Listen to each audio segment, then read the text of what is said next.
Hello friend, मैं आपका दोस्त दीपांकर और welcome to my YouTube channel wildlife D zone.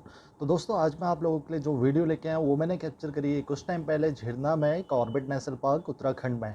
और वो है रेड हेडेड वल्चर की, या जिसे हम बोलते हैं एशियन किंग वल्चर भी, और हिंदी में इसे गिद्ध बोला जाता है। तो दोस्तों, मैं बताना चाहता हूँ कि अगर हम इसकी कंजर्वेशन की बात करें तो इसका जो अभी करंट का स्टेटस है वो आता है क्रिटिकली इंडेंजर्ड स्पीसीज में।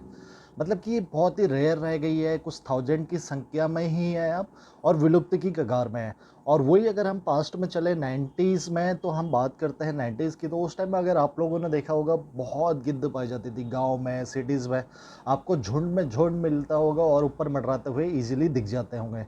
लेकिन अगर हम बात करें उस टाइम में पॉपुलेशन की, अगर आंकड़ों की बात करें तो उस टाइम में 90 के टाइम में 91 में जो पॉपुलेशन इनकी काउंट हुई थी, उस टाइम में इनकी काउंट पॉपुलेशन थी अराउंड 4 करोड़। जी हाँ, 4 करोड़। और उसके बाद जो इनका डिक्लाइन होना स्टार्ट हुआ, और 2007 में जो पॉपुलेशन काउंट हुई थी उस टाइम में इनकी पॉपुलेशन रह गई थी बस 1 लाख। जी हाँ। और उस टाइम में नियर थ्रेटेड कैटेगरी में चले गया था, लेकिन अगर हम आज की बात करें तो ये थाउजेंड्स में ही रह गए हैं और अभी क्रिटिकली इंडेंजर्ड स्पीसीज में काउंट होता है। और उसका मेन रीज़न क्या है, अब उस चीज़ में हम बात करते हैं। तो दोस्तों, अगर बात करें 91 में एक मेडिसिन, वेटनरी जानवरों के लिए एक मेडिसिन लॉन्च हुई थी जिसका नाम था डाइक्लोफेनेक। जी हाँ। और उसका काम क्या होता था, वो एनिमल्स में लाइक जो हमारे कैटल होते थे, लाइक काऊ हो गया, बकरी वगैरह हो गया, तो उसमें पेन रिलीफ और सूजन को उनको कम करने के लिए डाइक्लोफेनेक नाम का इंजेक्शन दिया जाता था।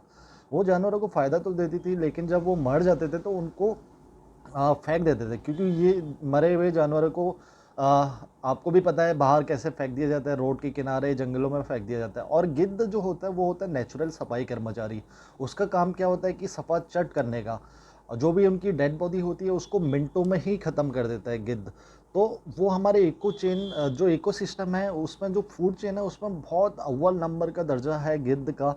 क्योंकि वो हमेशा मतलब नेचुरल रूप से हमारे पर्यावरण को प्रदूषित होने से बचाता है। और जो बाकी बैक्टीरिया वगैरह वायरसेस फैलने का जो डर होता है, वो एनिमल्स को पूरा सपाचट करके अपने ऊपर ले लेता है वो सब कुछ। और उसको एंटी वायरस होता है उसमें, तो कोई वायरस का उन्हें असर होता नहीं है।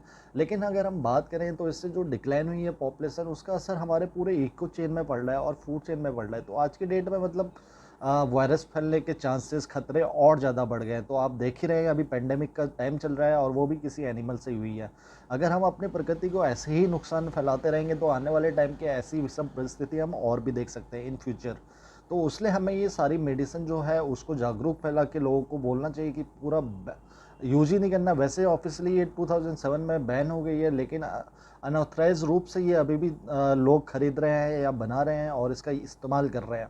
तो वो चीज़ को हमें ना करते हुए और एक अच्छे जागरूक इंसान की तरह हमें ये सारी बातें शेयर करनी चाहिए लोगों से। अगर आपको ये वीडियो में इन्फॉर्मेशन आपके लायक है तो आप प्लीज़ लाइक कीजिए, शेयर कीजिए और कमेंट कीजिए। और मेरे यूट्यूब चैनल में अगर नए हैं तो प्लीज़ सब्सक्राइब कीजिए और देखिए जो वीडियो मैंने अभी रेड हेडेड वल्चर की कैप्चर की है इस वीडियो के बाद। वल्चरों की डेथ एंड डिक्लाइन होना इंसान के द्वारा एक सबसे बड़ी गलतियों में से एक है। और अब every year first Saturday of September vulture awareness day बनाया जाता है, जिसमें लोगों को अवेयर किया जाता है इनके फ़ायदे के बारे में।